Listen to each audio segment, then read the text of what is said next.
தொண்டாமுத்தூரிலே அதிமுக முன்னிலை பெற்றிருக்கிற SP வேலுமணி வெற்றி பெறும் நிலையிலே இருக்கிறார். கோவை தெற்கு செந்தில் பாலாஜி குறைந்த வாக்குகள் வித்தியாசத்தில் முன்னிலை பெற்றிருக்கிறார். 855 வாக்குகள் வித்தியாசத்திலே. சிங்காநல்லூரிலே தாவேகா அதிக வாக்குகளில் வெற்றி முன்னிலை பெற்றிருக்கிறது. கிணத்துக்கடவிலே தாவேகா முன்னிலை பெற்றிருக்கிறது. பொள்ளாச்சியிலே திமுக மிக குறைந்த வாக்கு வித்தியாசத்தில் முன்னிலை பெற்றிருக்கிறது. அவருக்கும் பொள்ளாச்சி சேர்மன் 2வது அதிமுக இருக்கிறார். இவர் 49,953, அவர் 48,627, மிக குறைந்த வாக்குகள் வித்தியாசம். வால்பாறையில் திமுக 6000 வாக்குகளுக்கு அதிகமாக முன்னிலை. சூலூரிலே தாவேகா முன்னிலை. கவுண்டம்பாளையத்தில் தாவேகா முன்னிலை பெருத்த வாக்குகள் வித்தியாசத்திலே. கோவையிலே மொத்தமுள்ள 10 தொகுதிகளில் திமுக 4, தாவேகா 5, அதிமுக 1. கோயம்புத்தூரிலே கடந்த முறை மிகப்பெரிய அளவுக்கு 9 இடங்களிலே வெற்றியடைந்த 10 இடங்களிலும் வெற்றியடைந்த அதிமுக இந்த முறை ஒரே ஒரு தொகுதியில் SP வேலுமணி தொகுதியில் மட்டும்தான் முன்னிலை.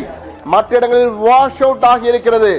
திமுக கடந்த முறை 0, இந்த முறை 4. யாரும் எதிர்பாராத தாவேகா 5 இடங்களிலே முன்னிலை பெற்றிருக்கிறது கோவை மாவட்டத்தை பொறுத்தமட்டிலே. எனவே கோவையில் தற்போது தாவேகா சுராமி 5 இடங்களை வென்று தந்திருக்கிற 10 தொகுதிகளில் என்ற மிக முக்கியமான தகவலை பார்த்திருக்கிறோம். தற்போது அடுத்ததாக வந்திருக்கும் மிக முக்கியமான அப்டேட், ராதாபுரம் தொகுதியில் ஏற்கனவே கூறியிருந்தோம் ராதாபுரத்தில் அப்பாவு தோல்வி என்று. தற்பொழுது ராதாபுரம் தொகுதியில் தாவேகா வேட்பாளர் சதீஷ் கிறிஸ்டோபர் 11,385 வாக்குகள் வித்தியாசத்திலே வெற்றி பெற்றிருக்கிறார். நாங்குநேரி சட்டமன்ற தொகுதியில் தமிழக வெற்றி கழக சார்பில் போட்டியிட்ட ரெட்டியார்பட்டி நாராயணன் வெற்றி அடைந்திருக்கிறார். திருநெல்வேலி மாவட்டத்தில் உள்ள 5 சட்டமன்ற தொகுதிகளில் 3 தாவேகா, 1 திமுக, 1 அதிமுக. திருநெல்வேலியிலே தமிழக வெற்றி கழக வேட்பாளர் முருகன் வெற்றி அடைந்திருக்கிறார்.